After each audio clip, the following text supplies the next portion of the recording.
You have 5 minutes to clear your desk. Those were the exact words my father-in-law, Richard Vance, said to me in front of the entire executive board of Apex Tech. His voice was cold, flat, and completely devoid of any family warmth. I stood at the end of the long glass table, still holding the presentation clicker I had used for the last 8 years to guide this company through every technical audit, every database migration, and every major scale-up. I was 48 years old, and I was being thrown out like a common thief by the man whose daughter I had been married to for 12 years. I did not yell. I did not make a scene. I just looked at the faces around the table. My wife, Jenna, was not there. She had conveniently scheduled a client meeting in Chicago that morning. But her mother, Diane, sat in the corner, looking at her nails, and Rachel Taylor, the newly appointed vice president of operations, and Jenna's best friend, was sitting next to Richard, a smug little smile playing on her lips. She had been waiting for this day. Sure thing, I said. I laid the clicker on the table, turned around, and walked out. I walked down the hall to my department, the infrastructure and DevOps wing on the second floor. I had built this team from the ground up, starting 8 years ago with just 3 junior engineers and a stack of legacy servers. Now, we were 19 senior specialists managing a multi-million-dollar private cloud network that supported over 50 enterprise clients. Before we start, let me explain how my day had gone and how I ended up packing my life into a cardboard box. Security guards stood at the entrance of my department. They looked uncomfortable. I knew both of them, Bob and Ted. I had bought them coffee and donuts during our weekend maintenance shifts. Now they stood there as chaperones while I pulled a cardboard box from under my desk and began packing. My hands were steady. I grabbed my family photos, my personal notebooks, and the backup hard drive I kept taped under my desk drawer. That drive contained my proprietary disaster recovery scripts and system configs, code I had written on my own time before I even joined the company. If Richard wanted me gone, he was not keeping my brain for free. Then, I heard the rustle of chairs. I looked up. One by one, Brandon, Maya, Justin, and all 19 members of my team stood up. They did not say a word. They just grabbed their bags, their personal laptops, and their boxes. They walked out of the rows of desks and stood behind me. The silence on the floor was deafening. Even the security guards backed off. We walked to the elevator together, 20 of us, leaving the entire IT department completely empty. To understand how a 48-year-old chief technology officer gets discarded by his own family, you have to look back 3 weeks. It started at the Vance family lake house in Lake Gaston. I had spent 14 hours smoking brisket and ribs for the family gathering, hauling my own smoker up from Raleigh. I stood by the grill, sweat dripping down my neck, while the rest of the family sat on the covered deck, sipping expensive Chardonnay. Richard raised his glass to the crowd. "Another record quarter for Apex Tech," he announced, his face red from the wine. Revenue is up 22% compared to last year. Everyone cheered. Jenna was sitting next to Rachel Taylor, both of them laughing. Diane, my mother-in-law, walked past the grill and looked at my grease-stained t-shirt. "You look exhausted, Stephen," she said, her voice dripping with artificial concern. "You really should take better care of your appearance. Jenna is moving up fast in the industry, and it does not look good when her husband looks like a mechanic." I forced a smile. "I have been running server migrations until 3 a.m. for the past 5 days, Diane," I replied. She just waved her hand and walked away.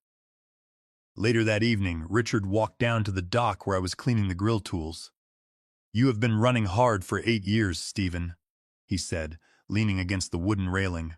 "Maybe it is time to think about a transition. The tech landscape is changing, and we need fresh energy. Rachel has some great ideas about streamlining operations." "Rachel?" I asked, turning to face him. "She has been with the company for 18 months, Rachel. She is a project manager, not an infrastructure specialist. She does not know the difference between a load balancer and a database index." Richard chuckled, patting my shoulder. "She has leadership qualities, Stephen. She understands the big picture. You are great at the execution, but we need someone who can lead us into the next phase. Think about your legacy." His words felt like a cold draft on a warm night. Legacy was corporate speak for replacement. I had built the entire architecture that kept Apex Tech alive.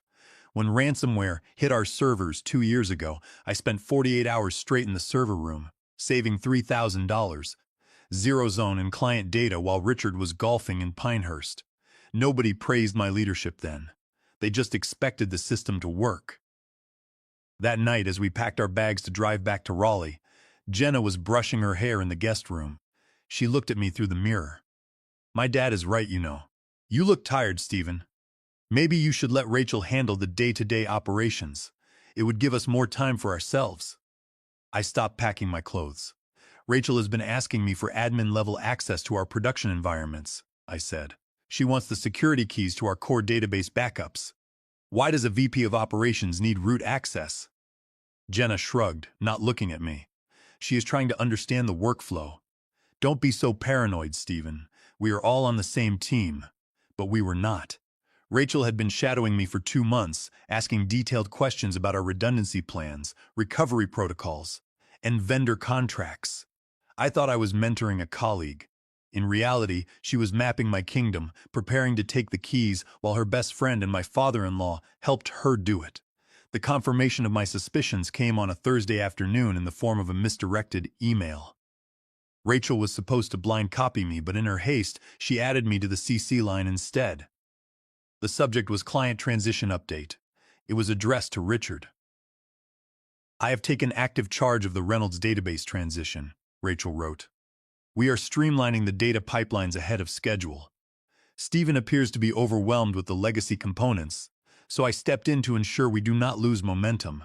I stared at the screen, my coffee cooling on the desk. The Reynolds database transition was my project. I had designed the entire schema, managed the API integrations, and spent 3 weekends testing the replication cycles. Rachel had not attended a single technical review. She had been at a corporate wine retreat in California during the kickoff week. Now she was writing to the CEO, claiming she was rescuing a failing project from an overwhelmed 48-year-old manager. I did not reply to the email. I did not storm into her office. I forwarded the message to my personal email account, downloaded the attachment, and saved it to my private drive. Then I went back to writing database migration scripts. That evening, I tried to talk to Jenna at our home in Raleigh. She was sitting at the kitchen island, typing on her phone. Jenna, did you know Rachel is telling your dad that she is running the Reynolds project? I asked, setting my keys down. Jenna did not look up. She probably just meant she is coordinating the operational side, Stephen. You tend to get bogged down in the technical details. She sent a document to your dad saying I was overwhelmed and that she had to step in, I said, walking closer. She is taking credit for my work to build a case for herself. Jenna sighed, finally putting her phone down. She looked irritated. Why does everything have to be a conspiracy with you? Rachel is my friend and my dad is the CEO. They are trying to grow the company. If they are shifting responsibilities, maybe you should cooperate instead of fighting it. I looked at my wife, the woman I had supported through her business school degrees, the woman whose family I had helped build. She was not even trying to hear my side. She had already aligned herself with the corporate narrative. 2 days later, the real test came. It was Saturday night, 9:06 p.m. I was at home, trying to read a book while Jenna watched a movie in the next room. My phone buzzed. It was Brandon, my lead system engineer. Stephen, we have a major issue, Brandon said, his voice tense. The East Coast database sync just failed. It triggered a cascading overwrite on the active servers. The backup directories are corrupting. I was out of the house in 3 minutes. When I arrived at the office, the server room was humming like a jet engine. Brandon was already there, still wearing a party hat from his daughter's 5th birthday. Maya had arrived in a cocktail dress. She had walked out in the middle of an anniversary dinner. Justin was dumping energy drinks and bags of chips onto the desk. Rachel Taylor sent a text message to the group chat. I am monitoring the database status from home. Let me know if you need me to escalate to the executive board. Monitoring from home meant she was looking at a dashboard she did not understand, waiting for us to do the work. We spent the next 27 hours straight in that server room. There were no breaks, no sleep, and no room for errors. If we lost the enterprise database history, Apex Tech would face compliance audits, federal penalties, and lawsuits from our top 5 clients. I sat at the main terminal. writing script fragments to recover data blocks from shadow volume copies, while Maya rebuilt the database index tables by hand. Brandon managed the network traffic to prevent further data loss, and Justin manually verified the transactional logs. By Sunday afternoon, we had recovered 60% of the files. By Monday morning, 1:47 a.m., we reached 100% recovery. We had saved the company from a catastrophic system failure that would have cost millions. I wrote the recovery report, detailing every script used, every server patched, and every engineer who worked the shift. I listed Brandon, Maya, and Justin at the top. I signed it and sent it to Richard and Rachel. At 9:06 a.m. on Monday, a company-wide email went out from the CEO's office. Apex Tech has successfully resolved a critical server issue thanks to the swift leadership and strategic oversight of Rachel Taylor, the email read. We are proud of her initiative in keeping our infrastructure secure. My name was not on the email. Brandon, Maya, and Justin were not mentioned. We were ghosts who had worked 27 hours straight to clean up a mess while Rachel slept in her bed. I walked into Richard's office. He was sipping coffee, looking out the window. Richard, I said, closing the door, my team worked 27 hours straight to recover those databases. Rachel was not even in the building. Richard did not turn around. Stephen, leadership is about delegation and accountability. Rachel kept the board informed throughout the weekend. She managed the crisis. Your team did their job, and we appreciate it. But we need to focus on the future. Rachel's leadership is paying off. I looked at him, and the picture became clear. This was not a misunderstanding. It was a planned execution. They were building a paper trail of Rachel's success and my obsolescence. They wanted to make me look like an old, struggling manager who had to be rescued by a dynamic young executive. I walked back to my office, locked the door, and sat down. I reached under my desk, feeling the black duct tape that held my personal backup hard drive. I pulled it down. It contained the core operating scripts, the cloud network blueprints, and the proprietary automation tools I had developed over 8 years. I plugged it into my laptop and began updating the encryption keys. I made 3 duplicate copies. I put one in my bank safety deposit box, mailed one to my brother in Denver, and kept one in my briefcase. If they wanted to steal my job, they would have to run the system without my brain. And I was going to make sure they did not have the password. The final confrontation occurred 4 days later during the quarterly operations review. I arrived at the office at 6:45 a.m. to set up my presentation slides, but when I pushed open the conference room door, Rachel was already there. She was sitting in my chair at the head of the table, her laptop open, drinking coffee. "What are you doing?" I asked, stopping at the threshold. Rachel did not look up from her screen. "Richard asked me to run the presentation today, Stephen. It is just a temporary operational adjustment." I walked behind her and looked at the screen. She was presenting my slides, but she had deleted my name from the title page and replaced it with her own. Even worse, she was accessing file directories that she had no business viewing, confidential budget projections, and proprietary software architecture plans. She was logged in using credentials that had been assigned to my security clearance. One by one, the board members entered. None of them looked me in the eye. They sat down, opened their folders, and stared at their pads. Diane Vance walked in last. She took a seat at the far end of the room, glanced at me with a cold smirk, and immediately began typing a text message. I saw the screen of her phone flash. She was texting Jenna. "It is starting." At 7:05 a.m. sharp, the double doors swung open and Richard Vance marched in. He did not sit down. He walked directly to the head of the table, slammed his palm flat against the wood, and looked at me. "Stephen, you have 5 minutes to clear your desk," Richard said. His voice was loud enough to carry through the glass walls.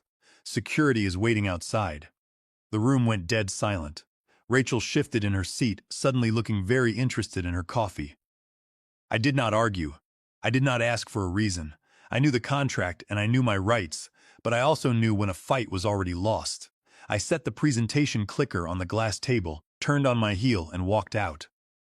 Security was waiting. Bob and Ted looked at the floor as I approached my desk. I pulled a cardboard box from my drawer, placed my personal items inside, and reached under my desk to peel off the primary backup drive. Then I heard the footsteps. Brandon stood up first, packing his laptop. Maya followed, then Justin. One by one, all 19 members of my department stood up, packed their bags, and joined me in the hallway. We walked past the conference room where Richard and Rachel were watching through the glass. Rachel looked pale, realizing that the entire operational brain of the company was walking out the door. When I walked into my house in Raleigh, Jenna was sitting on the sofa, her laptop open. She looked up, her expression a mix of anger and embarrassment. "My dad called," Jenna said, setting her laptop aside. "He said you had an episode.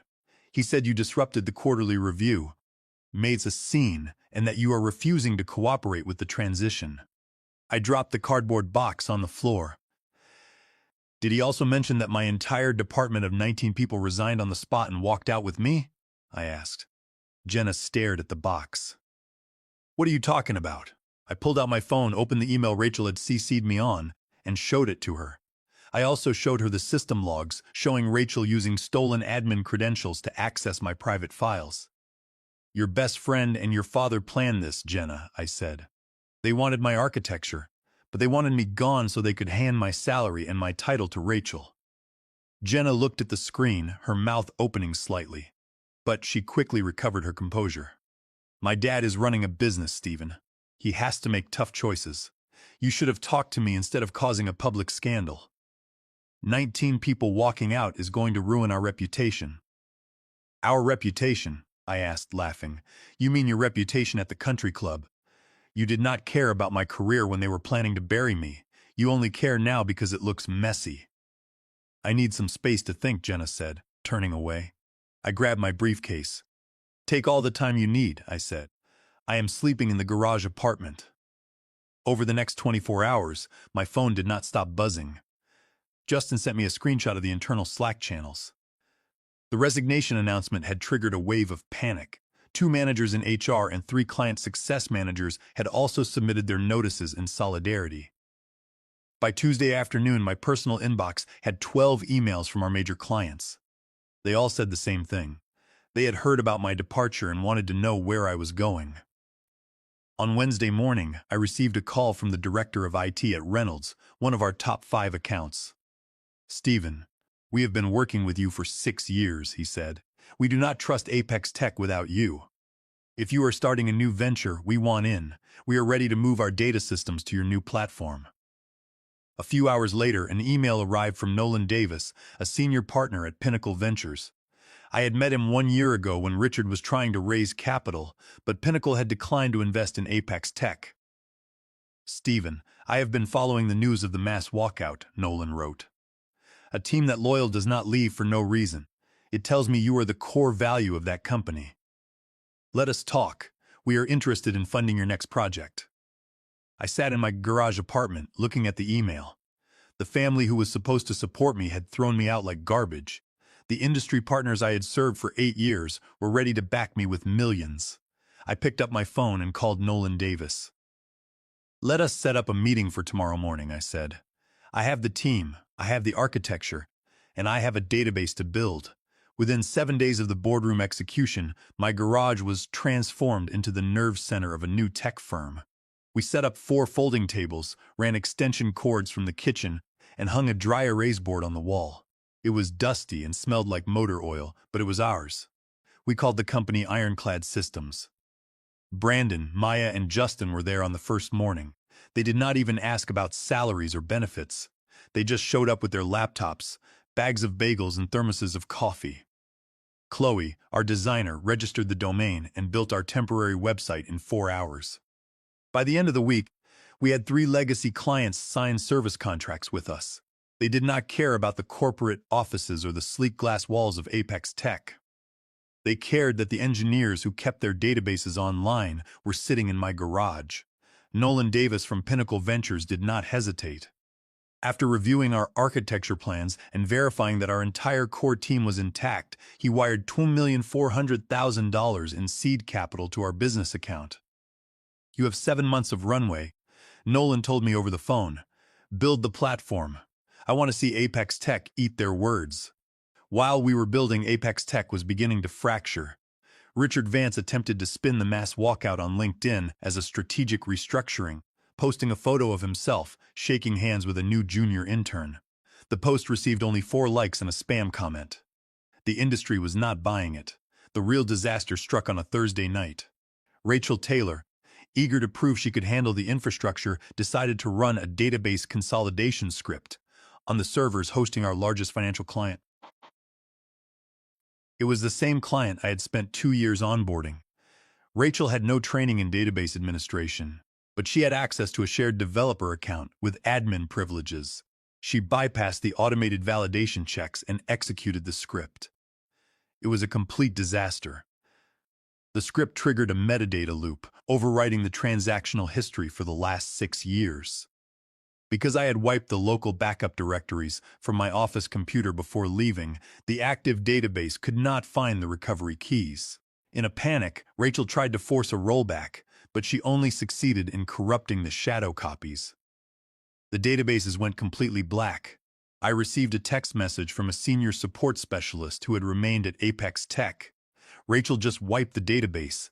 Richard is screaming, they have no backups. It is a total loss. I did not reply. I had warned them that Rachel did not have the qualifications, but they had chosen politics over competence. The next morning, Eleanor, the former director of legal affairs at Apex Tech, walked into my garage. She was carrying a leather briefcase and a high-end coffee tray. She sat down on a folding chair and placed a blue flash drive on my table. "I resigned this morning," Eleanor said, her voice calm and professional. "I am not going down with a sinking ship, and I brought some insurance." "What is this?" I asked, pointing at the drive. Eleanor leaned forward. "When you were terminated, Richard wanted to claim ownership of your personal disaster recovery scripts. He and Rachel knew you had written them before joining Apex Tech, and that they did not own the copyright. So, they forged your signature on an intellectual property release agreement." I stared at her. "They forged my signature?" "Yes," Eleanor said. "Rachel had an old document you signed, and she used a digital editing tool to copy your signature onto the IP release form. They filed it in the company database. That is a direct violation of state law, specifically California Penal Code Section 470, which is the jurisdiction where Apex Tech is incorporated. Because of the forgery, the agreement is void ab initio, meaning it has no legal effect." I felt a cold anger settle in my chest. "That is not all," Eleanor continued. "Since they have no legal right to your script, every day they run your code on their active servers to keep their remaining databases alive. They are committing federal copyright infringement under 17 U.S.C., paragraph 106. In addition, I have documented proof that Richard used company assets to pay off his personal credit cards and fund Rachel's lavish corporate travel. That is a clear breach of fiduciary duty to the shareholders. And their sudden termination of your 19 team members without the required 60 days of notice is a direct violation of the Federal Warning Act under 29 U.S.C., paragraph 2101. Eleanor looked around the garage, then looked back at me. "You need a chief legal officer, Stephen. I know their contracts, I know their clients, and I know exactly where the bodies are buried. Let me handle them." I smiled, reaching out to shake her hand. "Welcome to Ironclad, Eleanor," I said. "Let us burn it down." The following Monday, Jenna drove up to my garage in her black Lexus. She walked in holding a manila envelope in one hand and a bottle of expensive red wine in the other. She looked around at the folding tables, the whiteboards covered in system diagrams, and the team members typing furiously. "Stephen, we need to talk," Jenna said, her voice strained. I gestured to the team.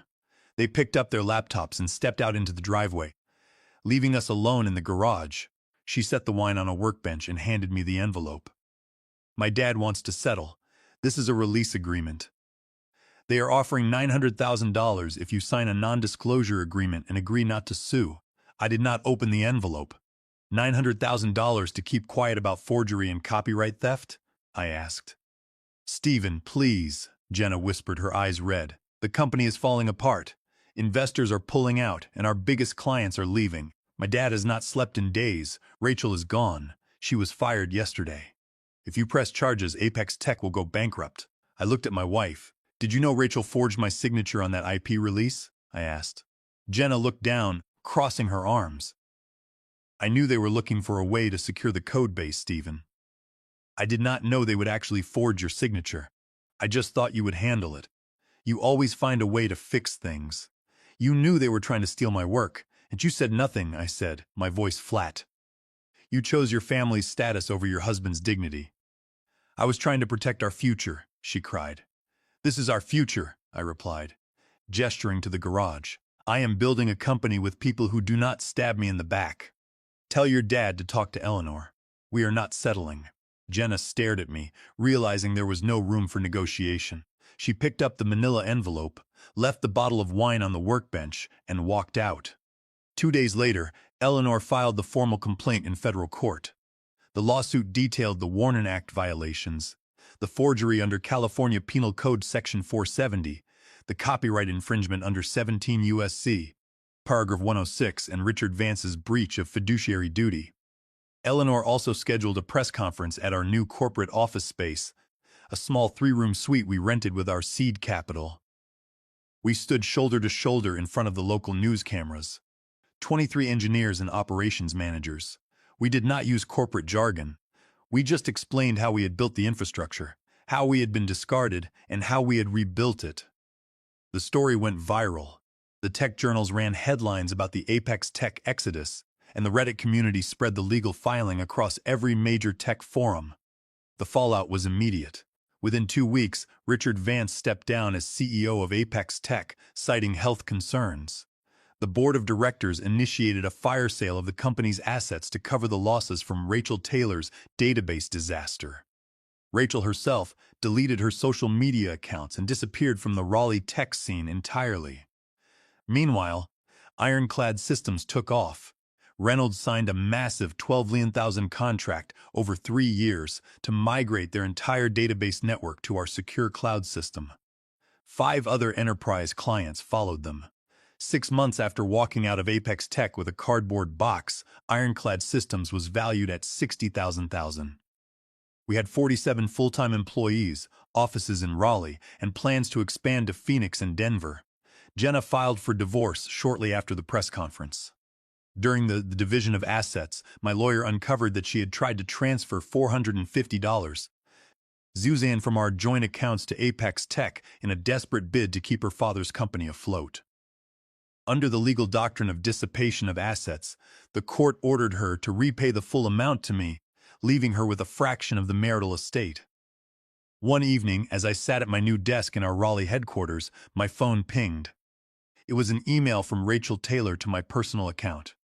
The subject line was recommendation request. Stephen, I know I made mistakes, Rachel wrote. I was under immense pressure from Richard, and I made poor decisions. I am trying to get a job at a mid-sized firm in Charlotte, and they are asking for references. If you could just write a single sentence saying I have operational experience, it would save my career. I do not expect you to forgive me, but please do not destroy my life. I read the email twice. I did not feel angry. I did not feel a need for revenge. I just felt nothing. I clicked the delete button.